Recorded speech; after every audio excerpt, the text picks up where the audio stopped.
Self-motivation is the ability to push yourself to take action, stay consistent and keep going. మనం ఏం చేసినా మన కోసం చేయాలి. ఎవరో చెప్పారని చేయకూడదు, ఎవరో ఫోర్స్ చేస్తున్నారని చేయకూడదు. మన ఎదుగుదల కోసం, మన భవిష్యత్తు కోసం చేయాల్సిన పనులు మనం ఖచ్చితంగా చేసి తీరాలి. ఒకరోజు మీ మూడు బాగోలేకపోయినా లేదా ఫెయిల్యూర్లో ఉన్నా సరే చెయ్యాల్సిన పని ఆపకూడదు.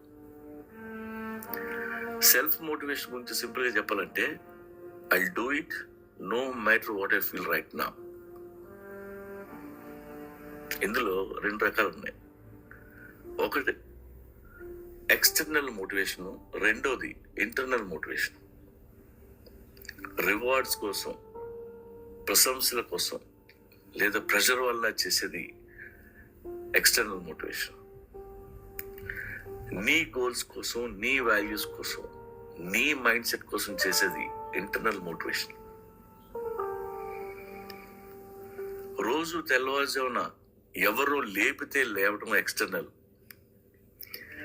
నీ లైఫ్ ఇంప్రూవ్మెంట్ కోసం నువ్వు లేస్తే అది self motivation. Self motivation always stronger because it doesn't depend on anyone else. మిమ్మల్ని మీరు ఉత్తేజపరచుకోవడానికి 4 విషయాలు కావాలి. Clear goal, purpose, discipline and consistency. చాలా మంది అనుకుంటారు సెల్ఫ్ మోటివేషన్ అంటే ఎవరి నుండి ఇన్స్పైర్ అవ్వడం కాదు. ఆ రోజు నువ్వు అలసిపోయినా, డల్గా ఉన్నా, ఎవరు లేకపోయినా మీరు చేయాల్సిన పని పూర్తి చేయరు. పని మానుకుని ఎవరు మనల్ని ఫాలోఅప్ చేయరు. ప్రతిరోజు ఎవడో మనల్ని ఇన్స్పైర్ చేస్తూ కూర్చోడు.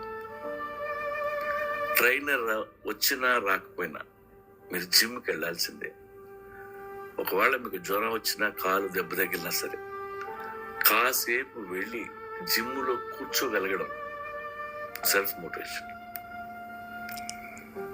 ఎందుకంటే మనం చేయాల్సిన పనుల్లో కన్సిస్టెన్సీ చాలా అవసరం. అందుకే డైలీ చిన్న చిన్న గోల్స్ పెట్టుకోండి. పర్ఫెక్ట్ మూడ్ కోసం ఎదురు చూడొద్దు. మీ ప్రోగ్రెస్ని ట్రాక్ చేస్తూ ఉండండి. మీరు ఎందుకు మొదలు పెట్టారో ఒకసారి గుర్తు తెచ్చుకోండి. మీ మీద ఆధారపడ్డ అమ్మానాల గురించి ఆలోచించండి. దేవుడు బయట నుండి నీకు శక్తి ఇవ్వడు, దాన్ని నీలోనే దాచిపెట్టాడు. దాన్ని నువ్వే బయట తీయాలి. ఒక చిన్న విత్తనాన్ని ఎటో విసిరేయండి, అది మట్టిలో పడితే చాలు, ఎండకు ఎండి, వానకు తడిచి దానికి అదే మట్టిని చీల్చుకొని బయటకు వస్తుంది, పెద్ద వృక్షం అవుతుంది.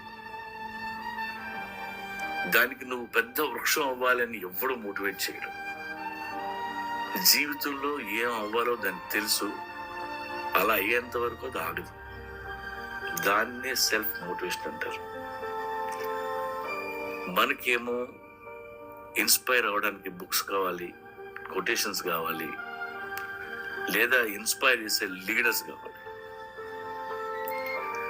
రాళ్ళు రప్పలు ఎన్ని అడ్డొచ్చినా నది ఆగదు, దాని గమ్యం చేరి తీరుతుంది. ఎవరైనా చూసారా లేదా అని సూర్యుడు ఉదయించడం. మన కృషి ఐడెంటిటీ కోసం చేయకూడదు, అది మన క్యారెక్టర్ అయి ఉండాలి.